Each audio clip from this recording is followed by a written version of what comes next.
Reka nanone nkwifuriza ikaze, iyi ni Isoko Media, ngiye turi kumwe nk'ibisanzwe ni Elisa Tuyishimire. Uyu munsi naguteguriye inkuru y'ubuzima. Ni inkuru rero igira iti ibanga ry'ibihugu biteye imbere ntabwo ari amafaranga ahubwo ni imitekerereze. Ushobora kuba wibaza ko amafaranga ariyo arangiza iterambere, nyine waba uyafite ukaba uteye imbere koko, ariko imitekerereze iyo isigaye inyuma byose biba bigize ikibazo.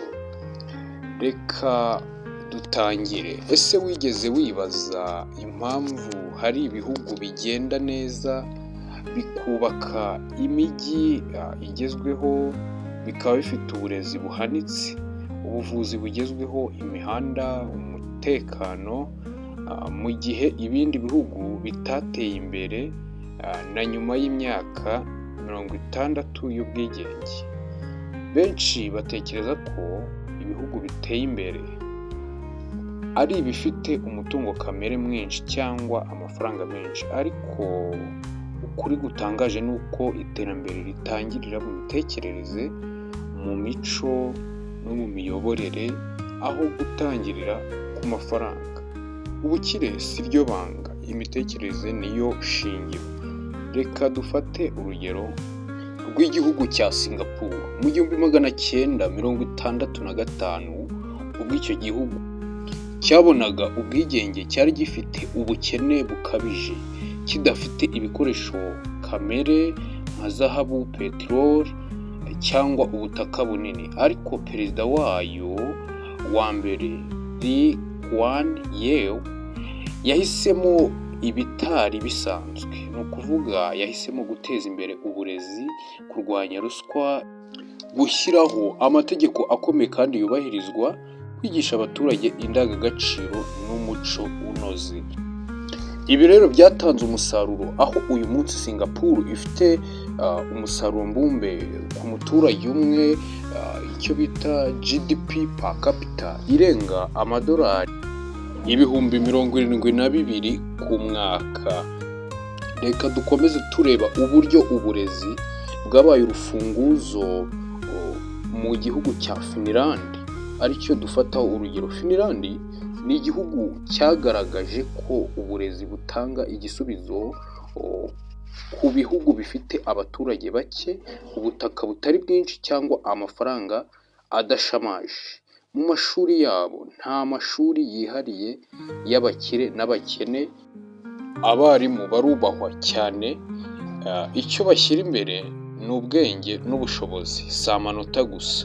Uyu munsi Finland iri mu bihugu 10 bya mbere ku isi mu rwego rw'uburezi, ndetse n'ibyishimo ku baturage biri hejuru cyane kubera izi ngamba zafashwe mu burezi. Abarimu baho bafite ibyishimo ku gipimo cya 94%, kandi abanyeshuri bayobora mu mashuri y'isi hose, icyo bita PISA ranking.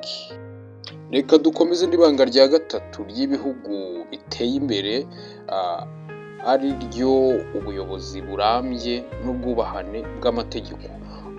Dufate urugero nko mu gihugu cy'Ubudage. Ubudage cyangwa se Germany bwari bwarangiritse cyane nyuma y'intambara ya kabiri y'isi, ariko bashyize imbere gushora imari mu myuga, kubaka inganda, guteza imbere urwego rw'uburezi bw'imyuga, kwigisha abaturage gukunda umurimo. Uyu munsi Ubudage nicyo gihugu cya mbere mu bucuruzi i Burayi, bufite agaciro k'icyo bwohereza hanze kangana na tiriyoni 1.6 z'amadolari y'Amerika, nk'uko mu mwaka wa 2023 imibare ibigaragaza.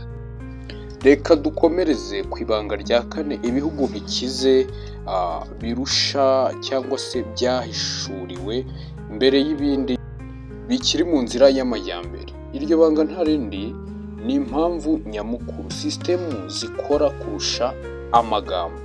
Ibihugu byose twavuze haruguru bifite ibintu bihuriyeho.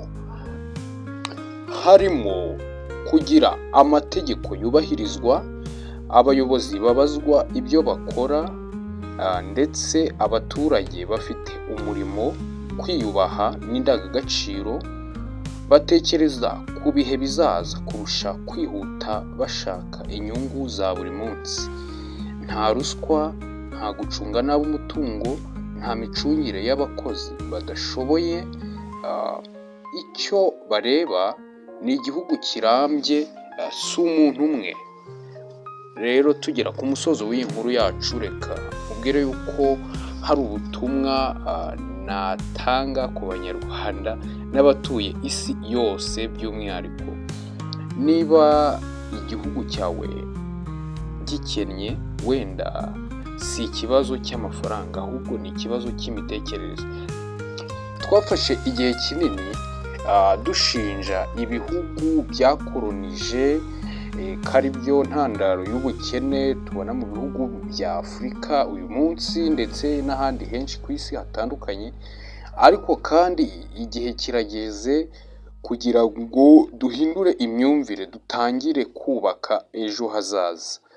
Iterambere ritangirira mu burere bw'umwana, mu myifatire y'umuturage no mu ndangagaciro z'umuyobozi. Niba uri umuyobozi ukaba udakora inshingano zawe neza, umenye yuko igihugu cyawe ntaho uri kukiganisha. Ndetse niba uri umuturage nawe utubahiriza amategeko ndetse n'amabwiriza y'igihugu cyawe, hapangwa urugero wenda nk'umuganda mu Rwanda, ugasanga umuturage arawuzamo atabyumva neza, ariko mu by'ukuri ari intego yo kugira ngo u Rwanda n'Abanyarwanda tugire ubuzima bwiza, ndetse tugire n'igihugu gifite aho kiva n'aho kijya. Rero reka ngushimire. Iyi yari Soko Media, nge twari turi kumwe ni Elisa Tuyishimire. Nkwibutsa ko rero muri iyi video nibanze ku mabanga ane y'ibihugu biteye imbere, aho nakubwiye yuko atari amafaranga, ahubwo ibyo bihugu bishyira imbere cyane imitekerereze iri ku rundi rwego, aho bareba kure. Ikintu cya mbere nakubwiye ko bibandaho ni imitekerereze iteye imbere, bakayigira ishingiro ry'iterambere. Ndetse ikindi bibandaho ni uburezi nk'urufunguzo. Ikindi nakubwiye cya gatatu ni ubuyobozi burambye n'ubwubahane bw'amategeko. Ikindi cya nyuma nagarutseho ni sisitemu zikora kurusha amagambo. Ngayo nguko rero, ndabashimiye cyane. Komeza ujye ubana natwe umunsi ku wundi. Ndabakunda cyane. Kora subscribe niba utarayikora, ukore share ndetse utere na komenti bitewe n'uburyo wumvisha inkuru ndetse n'icyakomeza gukorwa kugira ngo amakuru ndetse n'ibiganiro bikomeze bibagereho nta nkomyi. Amahoro y'Imana abane namwe.